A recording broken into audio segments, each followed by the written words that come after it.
All right, good morning everyone. The time has come and we're going to make chili today. So I'm just going to show you what we're going to be dealing with here today.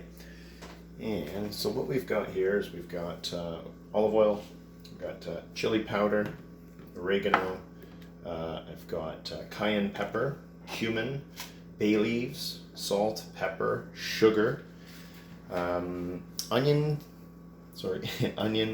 garlic, celery, pepper.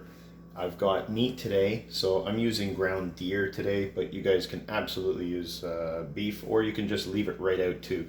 And you could do it with pork too if you need to, whatever meat you've got around. If you want a little bit lighter option, you could also use ground chicken, ground turkey, that sort of thing. This is tomato sauce. I made it myself, so it's in this container here, but you could use diced tomatoes, whole tomatoes, or even crushed tomatoes if you had to. And if you saw the sort of Instagram soaking that I was talking about a couple of days ago, those are the beans. So those beans that I have there are Romano, kidney beans, white navy beans, and black turtle beans. You can do whatever combination you want, and you can use canned beans as well if you like. So let's get started. So I know that most of you have now passed your knife safety in the classes, because we were able to do that through our theory, and we've got that all done. I know some of you still needed to, but I'm just going to review knife safety just to make sure that we keep ourselves really safe. This is your powerhouse here. This is a chef's knife or a French knife, and you'll see mine's a little bit longer than the ones at school. So this is a 10-inch. We use the 8-inch at school, and nothing wrong with that. Anyways, we're going to review how to hold it. So we're going to talk about the pinch grip, right? So we've got 3 fingers under the handle, we've got the finger on the blade, and then the thumb on the other side of the blade here this way. Remember, we're always cutting away from ourselves. We're going to run it on the steel a couple of times, and we're going to do that off the board, and at a 20-degree angle, just going to run it down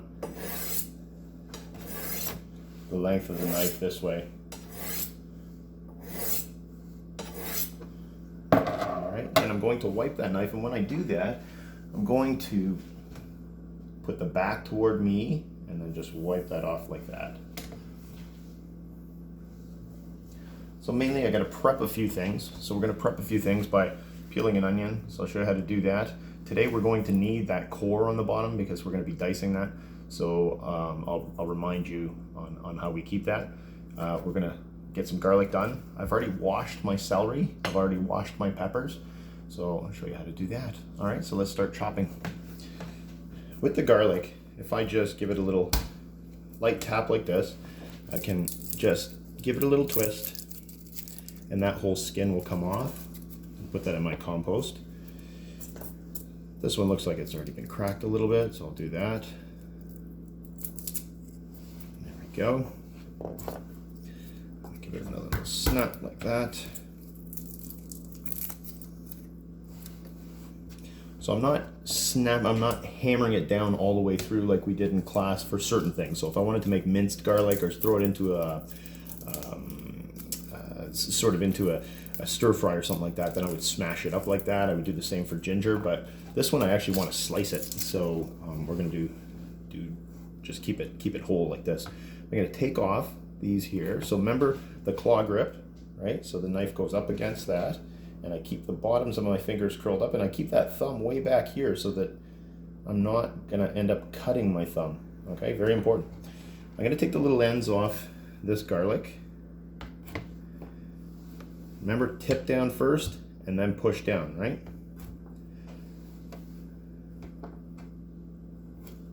There we go. I'll put those aside. Now for my onion, I'm going to take it this way. I'm going to cut through here, and then I'm going to keep this attached as much as I can. I'm going to peel that, but I'm keeping that end still intact there.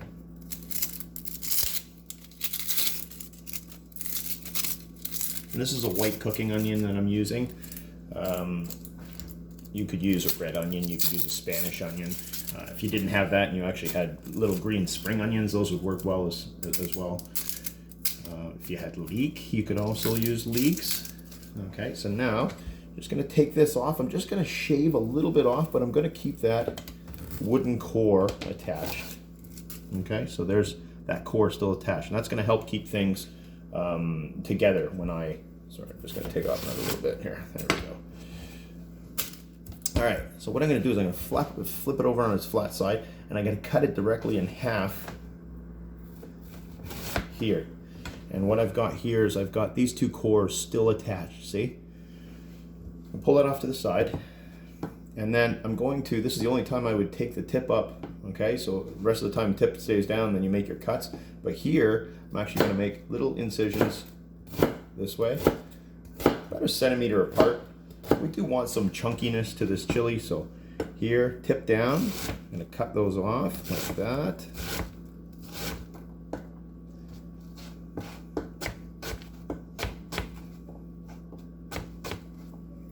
Like that.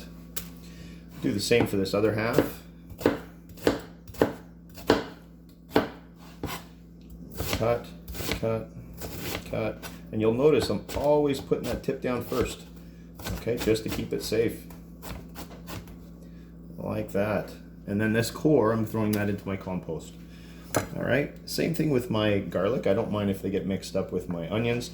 So I'm just gonna slice that garlic. So here, so you can see. Like that.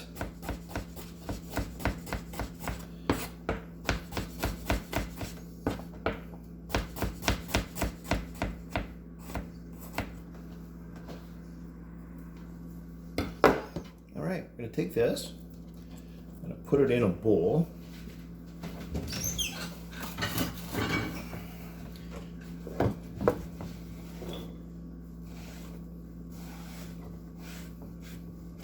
Like that. I'm going to put that off to the side.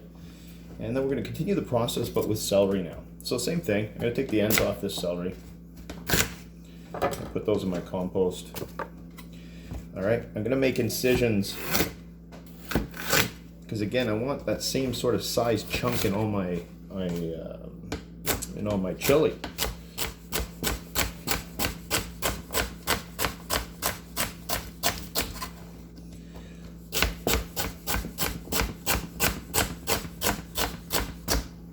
Like that. Do this one as well. I'm going to take the end off that.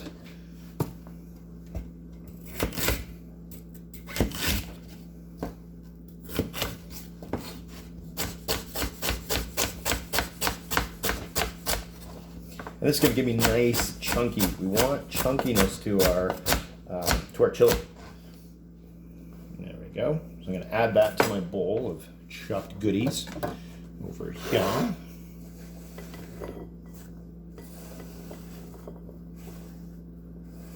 Like that. And then we're going to deal with these peppers.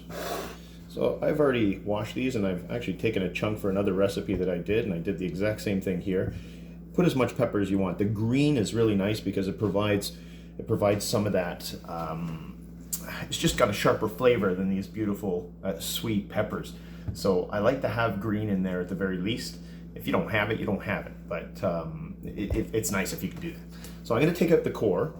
So same thing. I'm just going to sort of cut like that, and I'll rip these out with my fingers like that and get rid of any of this pith and the seeds. I'll even just sort of tap out the seeds. Now I've got that ready. Same thing here.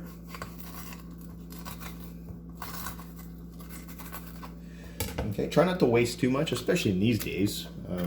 Try not to waste. Some people will cut right off the end of the pepper, and all that gets wasted.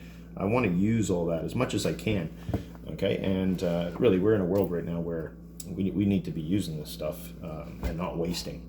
All right, so what I'm going to do now is I'm just going to, this is one easy way to do it. You can just slice them up like this, and I'm going to cut those into little chunks as well. Put those off to the side. All right, cut. I'm just going to cut them into strips. Flip this over here, cut, cut. Again, I'm looking for, they're probably about 1 centimeter square, maybe slightly larger than that.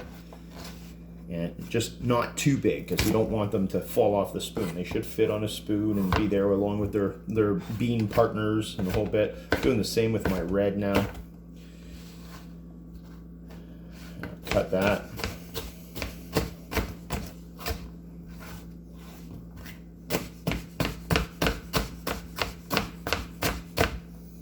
Bring that around. Voila. Okay, so this is all done. I'm gonna wipe that knife down. All right, set that off to the side. And then we're going to start the saute process. All right, see you in a second. All right, guys, so this is the best angle I could get. And I'm sure if Mr. Willicke was with me right now, we could do a way better job of this and the whole production team. But we're gonna do the best we can here. So I'm gonna be cooking this in a crock pot. If you don't have a crock pot or you don't want to use a crock pot, you could absolutely use sort of a stock pot like this, and in which case you would do all your sauteing of all your vegetables and just make it in one pot and then let it simmer for the day. I'm gonna saute everything in this pan because it's just a little wider and it's a little easier to use for all the stuff that I'm doing. And then I'm gonna pop all this into a crock pot and take it from there. Okay, so we're gonna heat this up. I'm gonna go nice and high on this. I'm gonna put a little bit of olive oil in the bottom like that. And I'm gonna get that nice and hot. And what we're gonna do is we're gonna saute these vegetables, but we're not gonna brown them. We're not going to cook the heck out of them. We just wanna sweat them out. We wanna get those flavors out and get them into our chili base. Okay, and we're gonna do that by sauteing and then adding some of our flavorings right away. So we're going to be using chili powder and cayenne pepper and cumin and oregano and salt and pepper. And that salt's going to help to draw out some of that moisture and bring it out and share it into the sauce. So that's what we want to have happen. Now I'm feeling some pretty good heat here, so we're going to start the process. I'm starting with my onions, my celery, and my garlic right away.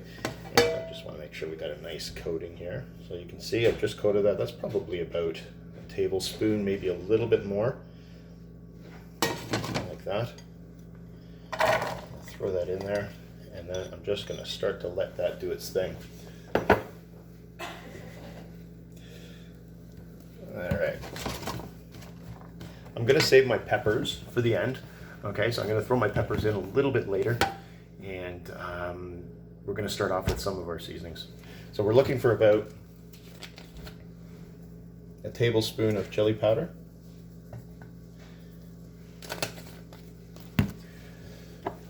Looking for about, pull that off, about a spoon of oregano, like that. You can hear that sizzling a little bit right now. Throw in some cayenne pepper. If you like it really, really spicy, then put lots. If you don't, well, you don't even have to put it at all. There is some cayenne in the chili powder mixture.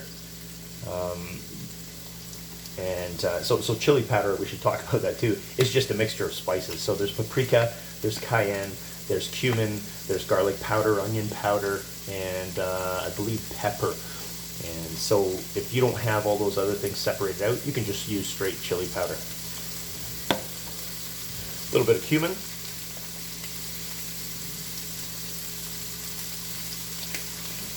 You can hear that sizzling quite nicely now. The bay leaf is not going to go in until we put it into the stew. All right. I'm going to give that a good stir. You can see that coming around. And I'm looking for translucence. So basically those onions should start to become translucent. We'll be able to see through them. I'm going to throw some pepper.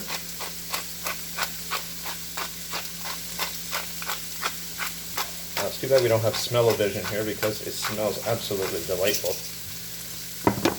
And some salt.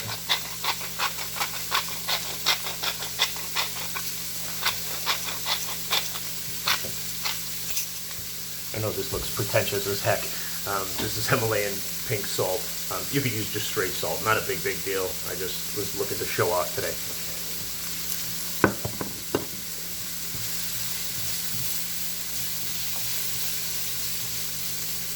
Now, once that starts off, I'm gonna throw in my meat now.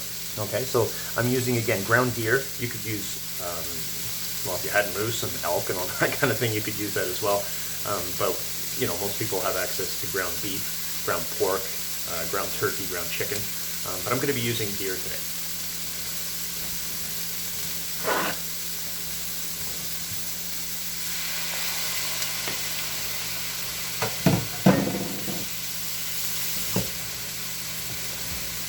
And I'm going to break that up.